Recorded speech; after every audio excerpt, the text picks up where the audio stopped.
తక్షణమే బ్యాక్లాగ్ పోస్టులు భర్తీ చేయాలి. కలెక్టర్కు వినతి పత్రం.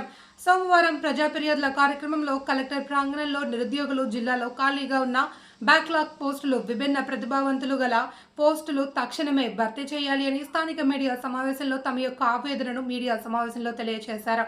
ఈ ఆర్థిక సంవత్సరంలో ఉద్యోగ ప్రకటన జారీ చేసి మార్చ్ నెలాఖరులోగా సత్వరమే ఉద్యోగాల భర్తీ పూర్తి చేయాలి అని నిరుద్యోగ సంఘాల నాయకులు, నేతలు వినతిపత్రం అందించారు. ఆంధ్రప్రదేశ్లోని అన్ని జిల్లాల్లో బ్యాక్లాగ్ పోస్టుల భర్తీ వేగవంతంగా ప్రక్రియ జరుగుతుండడం, మన కాకినాడ జిల్లాలోని ప్రక్రియ నత్తనడకన నడుస్తుంది అని ఆవేదన వ్యక్తం చేశారు.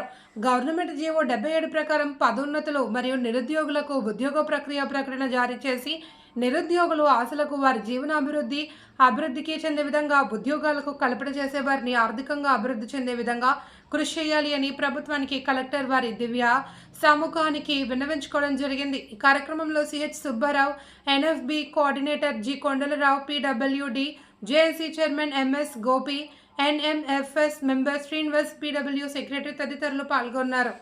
అదే మన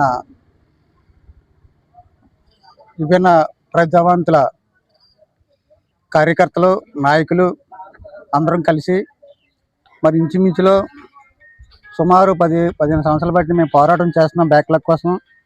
మరి మన ఉమ్మడి జిల్లాలో, కాకినాడ జిల్లాలో కూడా మరి ఏజ్ బార్ అయిన వాళ్ళు కూడా చాలామంది కూడా నిరుద్యోగులు ఉన్నాం. ఏజ్ని కూడా పక్కన పెట్టుకొని విభిన్న ప్రతిబంధుల్ని సేవా కార్యక్రమం కోసం కూడా అధికారుల చుట్టూ తిరుగుతూ మరి ఈ జీవోని కూడా అమరావతి వెళ్ళి తీసుకురావడం కూడా జరిగింది. మరి అధికారులు గమనించి ఆ జీవోని కూడా రిలీజ్ చేయడం జరిగింది. మరి అదేవిధంగా మేము మాలాంటి వాళ్ళను డిగ్రీలు చదువుకొని ఎటువంటి జీవనోపాధి లేకుండా నిరుద్యోగులు అయి ఉండి ఇచ్చి సాలినటువంటి 6,000 పెన్షన్ కూడా సరిపోకుండా ఎన్నో ఇబ్బందులు పడుతూ మా యొక్క బ్యాక్లాగ్ కోసం అలా ఎదురు చూస్తూ ఉంటూ మరి అది జీవో వచ్చింది, దానికి చాలా సంతోషించాం. అదేవిధంగా జీవో రాకముందు కూడా మన కలెక్టర్ గారిని కూడా చాలా కలవడం జరిగింది. కలెక్టర్ గారు కూడా దానికి రిప్రజెంటేషన్ రాసి ప్రభుత్వం తెలియపరచడం కూడా జరిగింది. మరి అదేవిధంగా ఈరోజు కూడా కలెక్టర్ గారికి రిప్రజెంటేషన్ ఇచ్చాం. మరి అన్ని జిల్లాల్లో కూడా బ్యాక్లాగ్ని నోటిఫికేషన్ ఇవ్వడం జరిగింది. పెద్ద జిల్లా ఎండు కూడా మన కాకినాడ జిల్లాలో కూడా నోటిఫికేషన్ ఇవ్వకపోవడం మా యొక్క మరి బాధాకరమైన విషయం. మరి అది దృష్టిలో పెట్టుకొని అధికారులు మా ఎందుకు గమనించి త్వరగా ఈ మార్చి 31 లోపల బ్యాక్లాగ్ పోస్టులు ఎన్ని పోస్టులు అయితే ఖాళీలు ఉన్నాయో అవన్నీ భర్తీ చేసి దివ్యాంగులైన విభిన్న ప్రతిభ దివ్యాంగులకి నిరుద్యోగులైనటువంటి ఏజ్ బారైన వాళ్ళకి ముందు ఈ ఉపాధి కల్పిస్తే బాగుంటుందనే ఉద్దేశంతో మేము అన్ని సంఘాలు ఏకమై ఈ రోజుని కలెక్టర్ కూడా కలవడం జరిగిందండి. మరి అదండి, నా పేరు గుణపతి కొండలరావు అండి. జాయింట్ యాక్షన్ కమిటీ చైర్మన్గా విభిన్న ప్రతిభావంతులకి అనేక రంగాల్లో సేవ చేస్తూ మేము ఈ కార్యక్రమం పాల్పంచుకోవడం జరుగుతుందండి. మరి ఎన్ఎఫ్బిఎస్ ద్వారాగా మరి అన్ని సంఘాలు కూడా కలిపి ఈరోజు ఇక్కడ రావడం జరిగిందండి. మరి ప్రభుత్వం మా యొక్క పద్ధతులను గమనించి మా యొక్క నిరుద్యోగతని గమనించి త్వరగా బ్యాక్లాగ్ తీస్తే మన యొక్క ఉమ్మడి గోదావరి జిల్లాలో కూడా మేము విభిన్న ప్రతిభావంతులు ఒక బాటసారిగా మా జీవనోపాధి గడుపుతారనే ఉద్దేశంతో మేము అధికారులు మొరపెట్టుకుంటున్నామండి. ఇదండి బ్యాక్లాగ్ పోస్టులు. పాత్రికేయ మిత్రులందరికీ కూడా నమస్కారాలండి. యాక్చువల్గా ఈరోజు మనం ఇక్కడ కలవడానికి మెయిన్ కారణం ఏంటంటే ఉమ్మడి జిల్లాలో విభిన్న ప్రతిభావంతులకు సంబంధించి బ్యాక్లాగ్ నియామకాలు చేపట్టవలసి ఉంది. కానీ ఇంతకీ ఆ ప్రక్రియ అనేది చాలా నత్తనడకన నడుస్తుంది అనేది మా అభిప్రాయం. బ్యాక్లాగ్ ఖాళీలని గుర్తించడంలో కానీ మరి దాన్ని ఫిలప్ చేయడంలో కానీ మిగిలిన జిల్లాలతో పోల్చుకుంటే కొద్దిగా మన జిల్లా వెనకబడడం అనేది జరిగింది.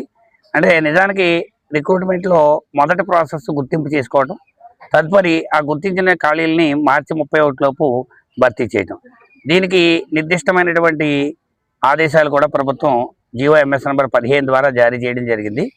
అదేవిధంగా 4747 జీవో ద్వారా కూడా 77 జీవో ద్వారా మరి రిజర్వేషన్ ప్రక్రియ ఎలా ఉండాలి, పదోన్నతులు ఎలా ఉండాలి అనే విషయాన్ని కూడా ప్రభుత్వం కేటగారికల్గా కూడా ఇవ్వడం జరిగింది.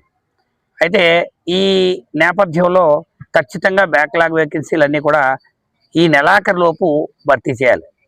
సో మేము ఈ విషయంలో జిల్లా కలెక్టర్ గారికి రిప్రజెంట్ చేయడం జరిగిందండి. వారికి ఆ రిప్రజెంటేషన్ అందించడం జరిగింది.